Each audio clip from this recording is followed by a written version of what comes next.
pergi oleh pamannya Abu Thalib untuk berdagang ke daerah Syam, Syria. Nah, daerah Syam itu memang panas di sana. Begitu panas saking teriknya diajak neduh di gereja tua.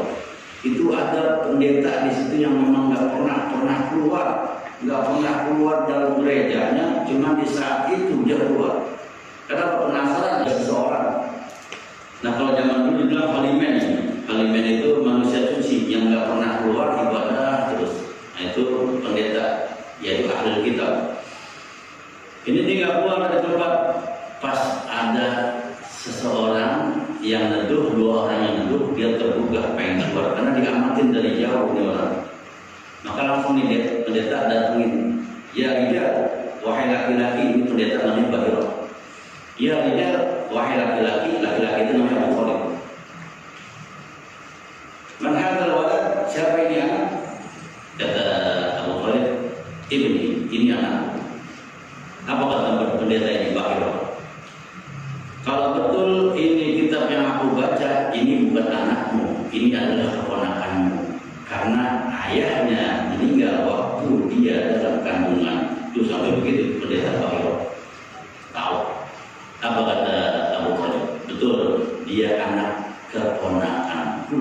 Karena kalau anak keponakanku, maka dia juga menjadi anakku. Maka disebut dengan ibni. Oh gitu.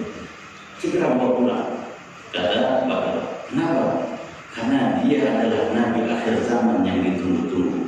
Dari mana kau tahu? Kata Abu Thalib, ada ciri-cirinya di kitab awalku. Ciri-cirinya tadi kulihat ada pohon sujud padanya.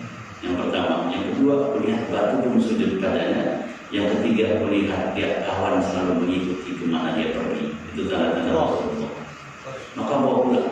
Kenapa bawa pulang? Kata Abu Thalib, karena ini bukan keturunan dari Yakub, dari anaknya Nabi Ibrahim, tetapi ini keturunan dari Ismail. Maka segera bawa pulang.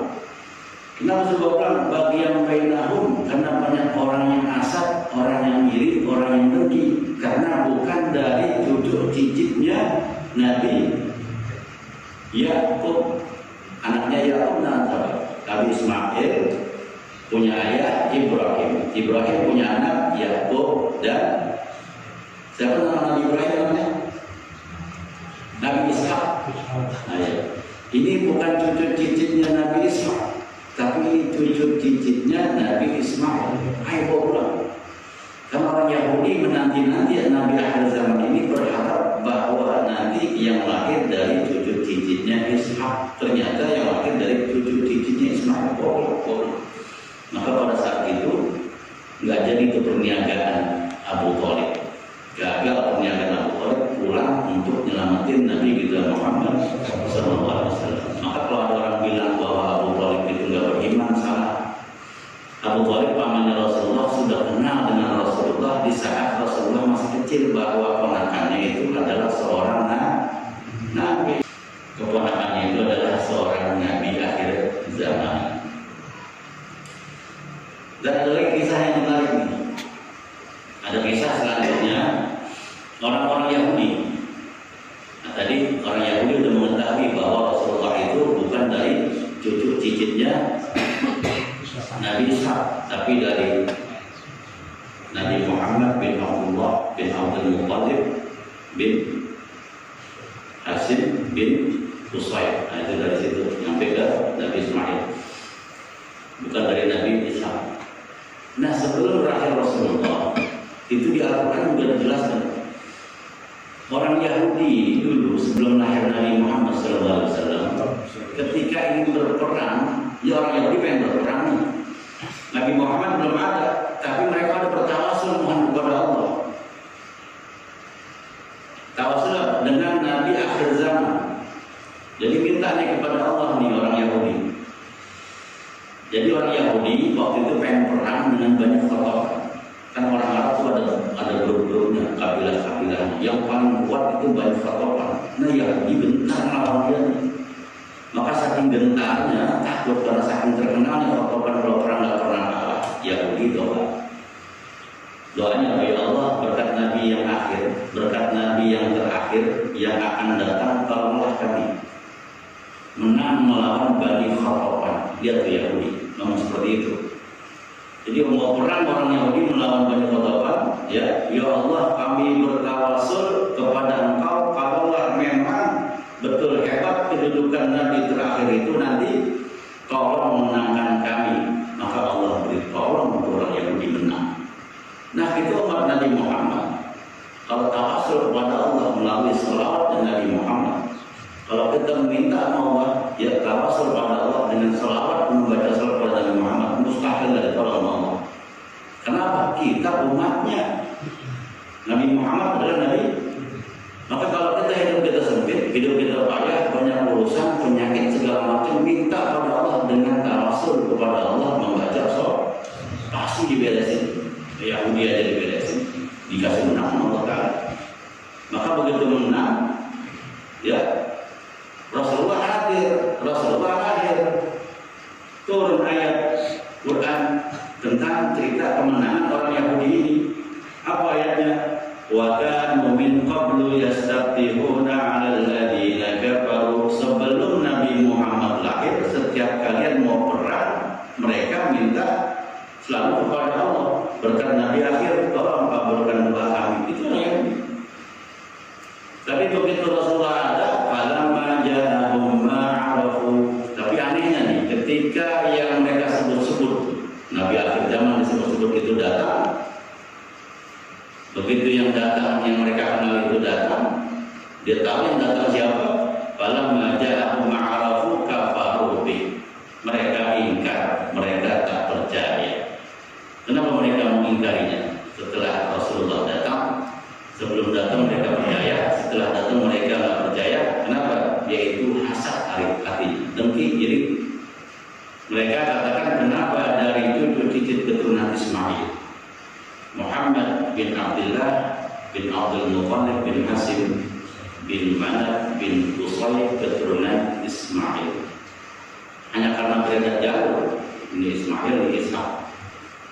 Ya, mereka tidak mau mengakui Nabi kita Muhammad Sallallahu Alaihi Wasallam. Jadi lihat orang Yahudi sebelum Nabi lahir dia bertawasul dan dimenangkan oleh Allah. Kita umat Islam yang memang umatnya Rasulullah, tawasul minta pada Allah dengan berkah selawat yang kita baca, ya Allah tolong ya Allah bahagiakan hidup kami dunia akhirat, sehatkan jasmani rohani kami ya Allah agar bisa beribadah, minta pada Allah pasti dikabulkan. Nah, lanjutan hadisnya wa yuqimus shalah. Begitu umirtu an uqatila nas hatta yashhadu an la ilaha illallah wa anna Muhammadar Rasulullah. Setelah diperintahkan untuk menyebarkan agama kepada seluruh manusia sehingga manusia bersyahadat kepada Allah dan juga bersyahadat kepada Nabi Muhammad. Setelah itu baru wa yuqimus shalah.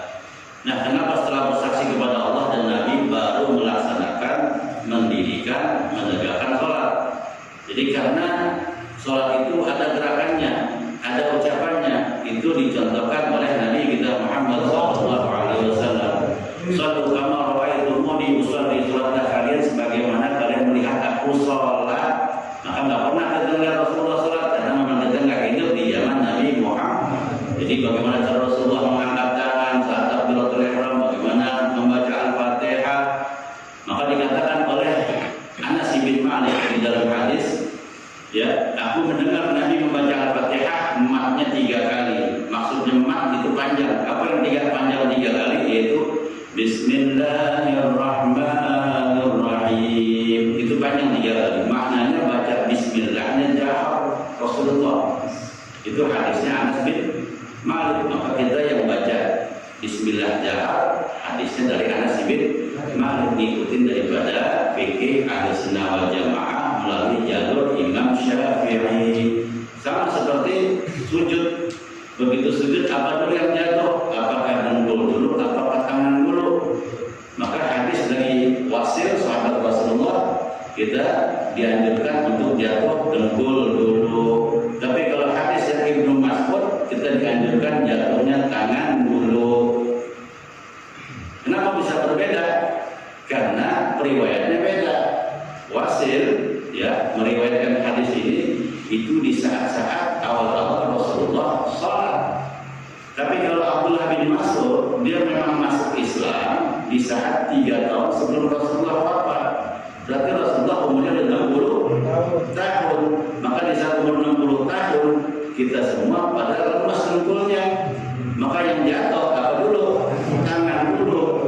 Maka Rasulullah bukan lemas, mencontohkan bagi yang tua jangan maksain jatuh ke dengkul duluan. Takutnya MCL-nya ada yang lemah. Beda dengan yang 30, 40 masih rada kuatan. Kalau dia jatuhnya dengkul duluan nggak masalah. Tapi kalau yang udah 60, 70, 80 jatuh dengkul duluan, takutnya pada nyoplok. Makanya tangan dulu. Makanya orang yang salat sujud jatuhnya tangan duluan ya boleh, bagus. Orang yang sujud jatuh dengkul duluan ya bagus. Yang nggak bagus yang palanya duluan yang jatuh. Tidak duluan. Nah makanya memahami hadis itu bagaimana caranya? Kumpulkan semua. Tanya orang-orang yang memang paham dalam hadis. Maka jangan langsung begitu dalam sholat kamu sholat jatuhnya tangan duluan itu enggak ada ajarannya bid'ah. Kamu yang sholat jatuh dengkul duluan ini salah, yang benar ini. Jangan. Enggak boleh. Karena dua-duanya betul. Bisa memang usia udah sepuh jatuh tangan duluan pantas. Tapi di saat usia yang muda jatuh tangan duluan kurang masih gagah, masa kayak orang berencong begini duluan gitu. Dan juga orang hamil, ibu hamil udah hamil 2 kan dia merangkang begitu. Nah, jadi tangan duluan. Jadi dua-duanya benar, silahkan mau pakai mana gitu ya.